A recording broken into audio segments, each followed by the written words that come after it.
Greetings, AP Euro scholars, for our review on Unit 5, the Old Regime. Some terms here on the review sheet that you should be familiar with. The price revolution refers to, in the 1500s, a general rise in prices throughout Europe. And there's two theories. One is this is caused by the influx of Spanish gold and silver from the Americas, in particular Mexico and Peru. And another theory is population growth, in part also caused by European contact with the Americas, the new foods that are coming that are allowing population growth in Europe.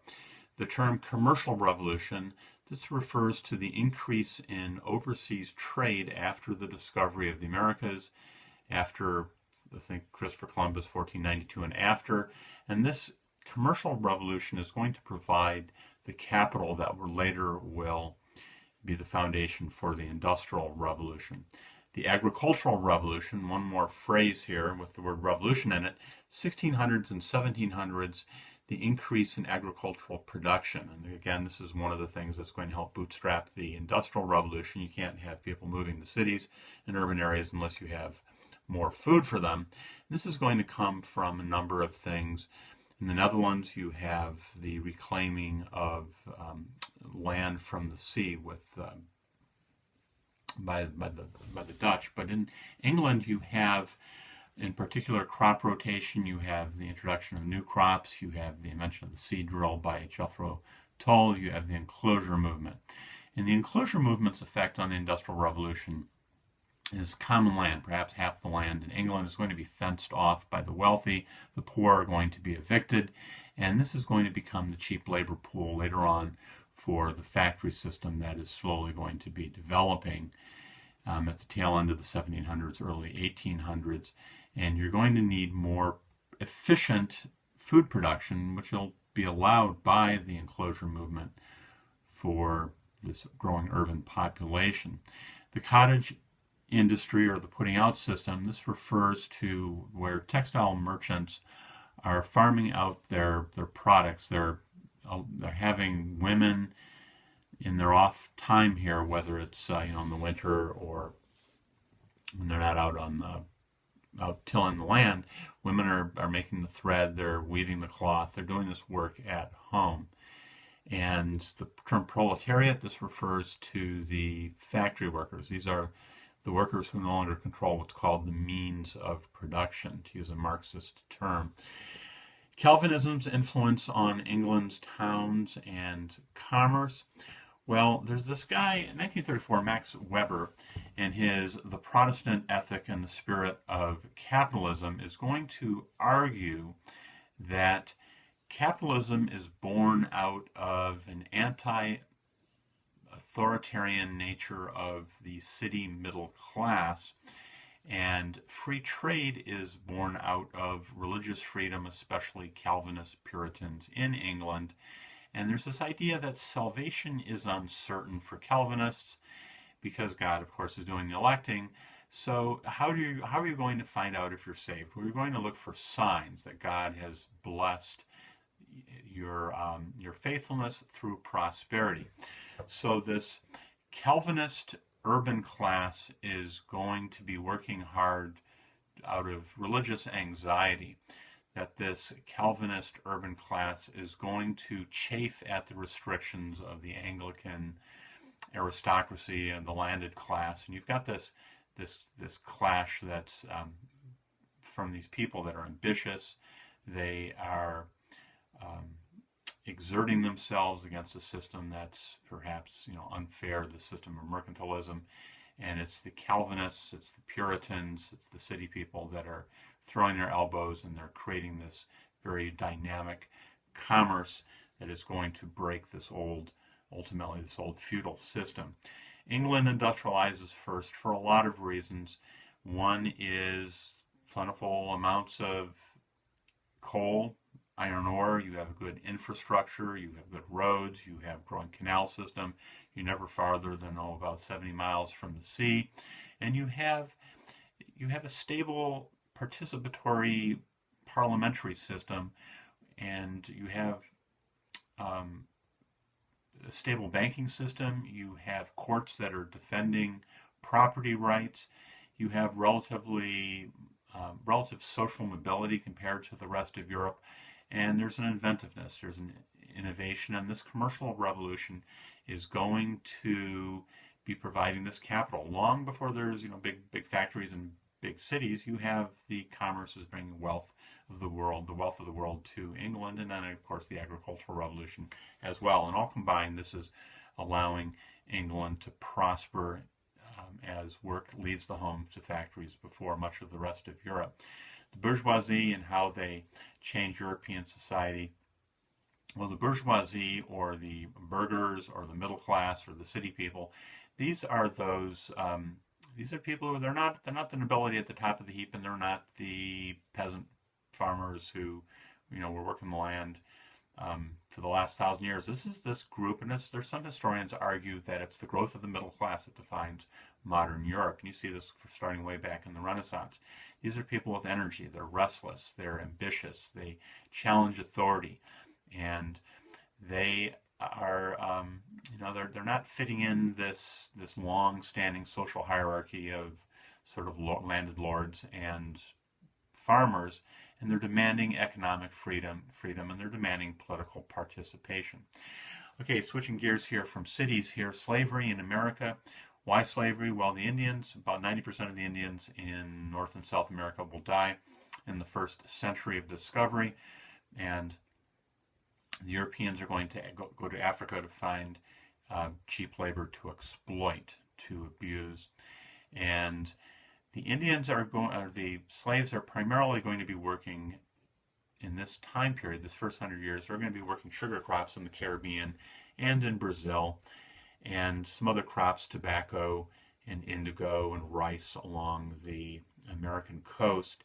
And cotton, keep in mind, this is after the American Revolution. This is this is in the 1790s, after Eli Whitney invents the cotton gin.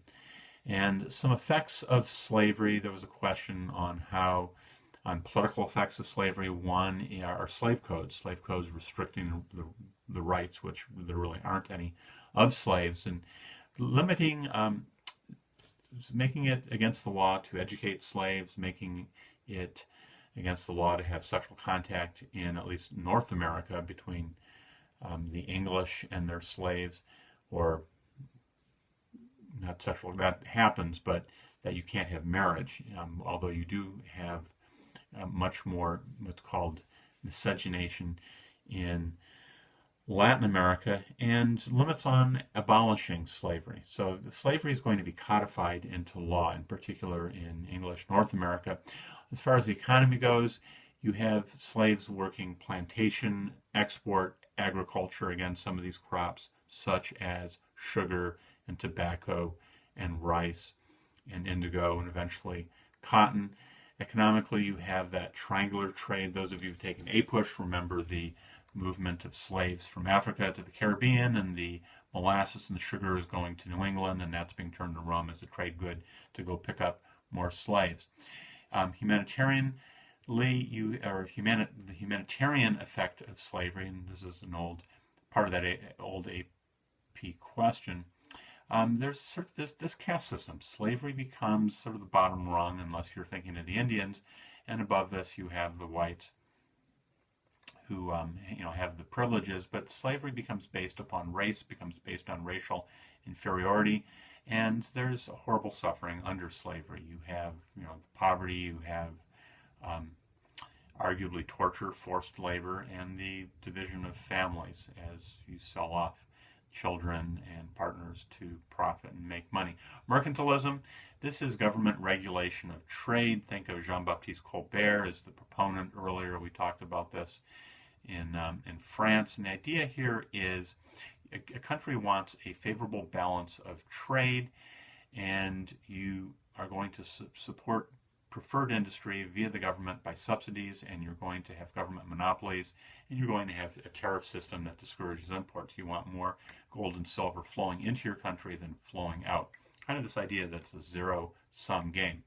And this is in contrast to Adam Smith, who's going to argue in The Wealth of Nations that mercantilism is wrong, government regulation is wrong, that you want free trade, or this phrase, laissez-faire trade. You want this invisible hand, which is freeing up the marketplace.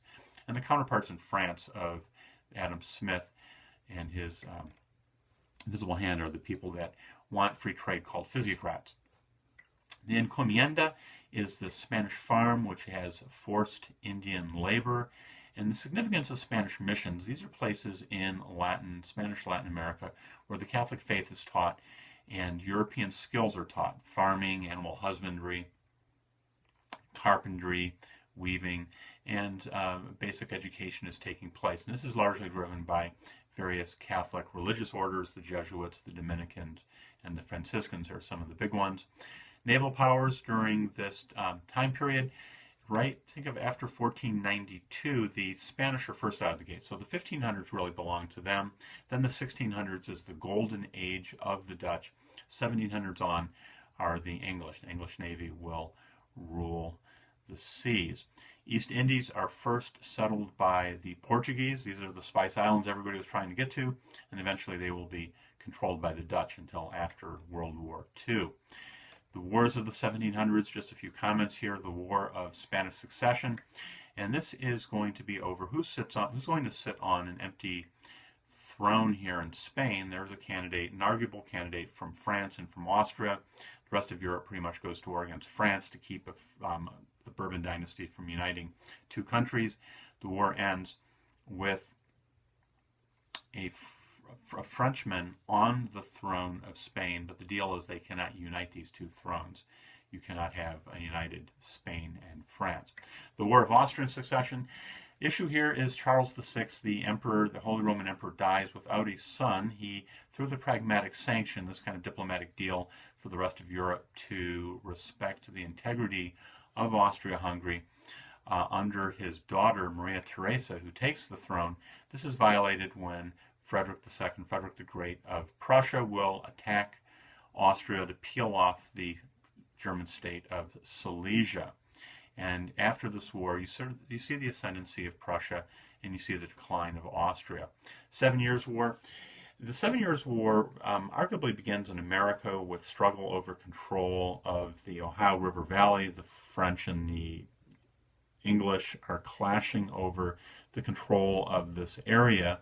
And this is not the first conflict in America between the French and the English, but England is going to win at the Battle of Quebec, and the English are going to conquer Canada, are going to basically control, of course, the Ohio River Valley, and everything that is to the east of the Mississippi River now will fall to England, with the exception of Florida. And temporarily Louisiana will be controlled by Spain. And in Europe, Prussia invades Saxony, and this basically brings close to all of Europe at war for various reasons against Prussia. The only ally that Prussia will have is Great Britain, only significant ally.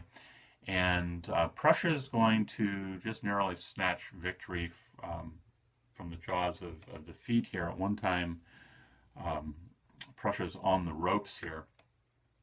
And one of the things that happens, one of these odd situations, is when Elizabeth of Russia dies, leaving the throne open here, the throne is going to go to a German nephew of hers, Peter III, who is a fanatical supporter of the Prussians. He's a fan of Frederick II, and Peter III here is going to yank the Russian army off out of the war against Prussia. So the 7 Years' War will end with Prussia, this little tiny country with a big army, is going to maintain its dominance here in this part of Europe. And by the way, Peter III is the guy who's offed by his German wife, who's brought over to marry him, and that's Catherine the Great, who we covered in the last unit. At 1683 in Vienna, what you need to know here is a second major Ottoman Muslim invasion of Europe is turned back by combined German, Polish army. So some thoughts here, a little bit of a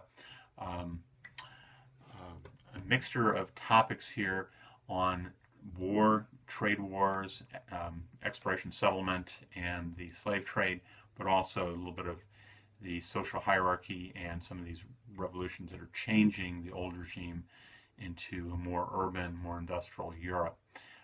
This is sort of our platform, our springboard into the French Revolution coming up in Unit 6. So signing off.